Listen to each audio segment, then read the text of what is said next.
Hey there. So, how to deal with grief?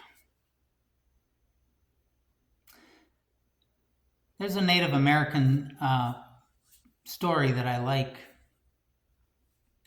that is told by Anne Cameron in Daughters of Copper Woman. And I'm trying to remember the story. I haven't read it in a while, but it's the story of Sisiutu. And Sisiutu is a terrible monster that eats children. And so of course they tell the children the story of Sisiutu, this scary, terrible monster that eats children. And the only thing that it's afraid of is its own reflection. And so, when this monster sees you and starts chasing you, if you run away from Sisiutu, it will eat you. But if you stay still and you face Sisiutu, it will come right up to you and it'll be about ready to eat you. And when it gets close enough that it can see its reflection in your eyes, he'll run away. It's a story that teaches kids how to deal with their fear. If you run from your fear, it'll eat you alive. If you face your fear, which is not easy, the fear has to get close enough to see itself in your eyes. But if it does, then it will dissolve. C.S. Lewis said that, he wrote a book on grief after his wife passed away. It's called A Grief Observed. And in that book, he talks about how grief is a lot like fear. And even the very sensation of grief is like the sensation of fear. And I found that to be true. When I'm grieving, it feels in the body like I'm afraid. It's a there's something that doesn't feel right in my stomach. There's a tightening in my chest. All I want to do is just get away from this feeling. And it's inescapable. And I think the cure for grief is the same as the cure for fear. If you run from it, it'll eat you alive. If you face it, really face it, it will dissolve little by little. So what does it mean to face it? What does it mean to run away? We have a priest that comes to the place where I work, and whenever I ask him, "So, how you doing? How you doing, Father Joe?" He always goes, "Fantastic!" And, I'm a pessimist, so I say, "Great, no place to go but down from there." But we joke a little bit back and forth, and he says, "I believe in positive psychology, the power of positive thinking." And I say, "Good for you." If that works for you, I ain't going to interrupt anything that works for you. But I've always found that, because it's something I've tried, try to think positive, try not to dwell on stuff. But it seems to me that that's a form of running away. And, trying not to think of something. Try not to think of an elephant. What happens? All of these intrusive thoughts of elephants will come into your head. And, if you try not to think of your grief by thinking of something else, distracting yourself, getting busy, keeping busy, it's like building a dam. You build a dam to keep the water out, and the water keeps rising behind the dam.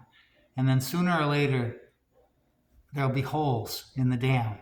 And these intrusive thoughts will come through the hole, and eventually the dam crumbles, the water flows through, and you feel even worse for your inability to stop the flow. But I've discovered something, I mean, that seems to be working better for me at the moment. And it's the opposite approach. You know, it's the power of negative thinking, I guess. Actually, that's not quite true. It's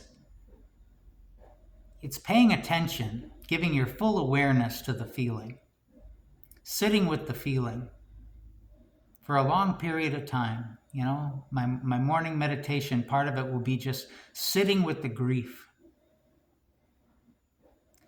without the mental commentary, you know, giving my full awareness just to the physical sensation, you know, without saying my life sucks. I wish that, you know, this didn't happen or this did happen, or things are never going to get better. I've had a miserable life so far. I'm going to have a miserable life in the future. You know, the mental commentary turns pain into suffering. And so if you can just be attentive, give your full attention to that feeling, something peculiar happens. You will have intrusive thoughts. But those intrusive thoughts will be the opposite of what you're giving your full attention to. You know, if you're giving your full attention to your grief and you're really feeling it, at some point the brain wants balance.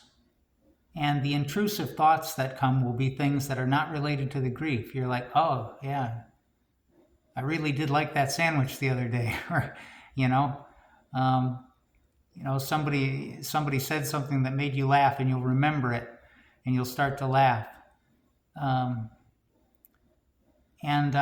You know, I'm still working through, you know, grief. I've been working through grief my whole life. You know, so I'll let you know how this turns out. But this seems to be working a much better, you know, than any other thing I've tried in the past. Give your full attention to the grief. Feel it. Watch it. You know, contemplate it like you would a fire, without thought, just staring into it. And then you will find that the intrusive thoughts will be the opposite of what you're contemplating. So that's the best strategy, you know, I think, but you know, when you're healing from grief, you need a multiple attack strategy. You know, you can't just use one weapon. There's other things that work too at times, you know. You know, they say that the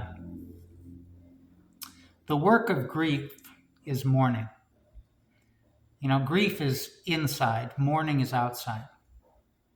So mourning is the outward expression of an inward feeling. And the work of grief is mourning. It's to get that out, to express it. You know, you can express it by journaling, you express it by talking to people, you can express it by, you know, cutting wood. You know, there's lots of ways to express it. But mourning is the work of grief. Because time doesn't heal all wounds. You know, it's what you do with the time. And one of the other things that I think is helpful comes from Anne Lamott, who says, she says, when you have, you know, something on your plate that you don't want to eat, you don't like broccoli, but you got to eat it. You know it's good for you to eat it, but you don't like it.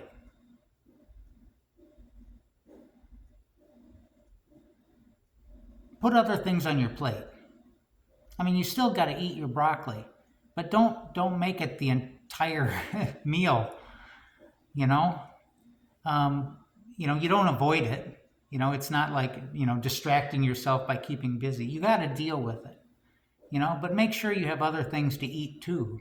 You know, that you're doing other things that give you life and give you joy, and don't expect those things to take away your grief. But force yourself to do them if you have to.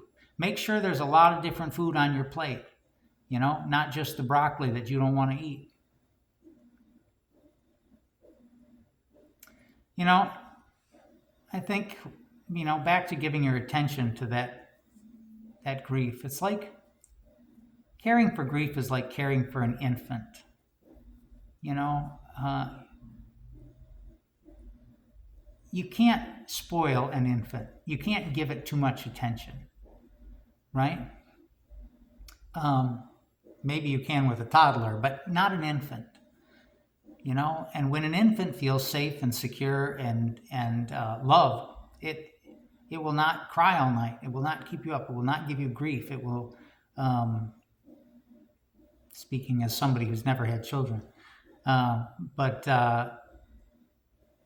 you need to care for your grief in the same way. Like it's a child. You got to shower it with attention. Observe it. Keep it close. Feel its presence.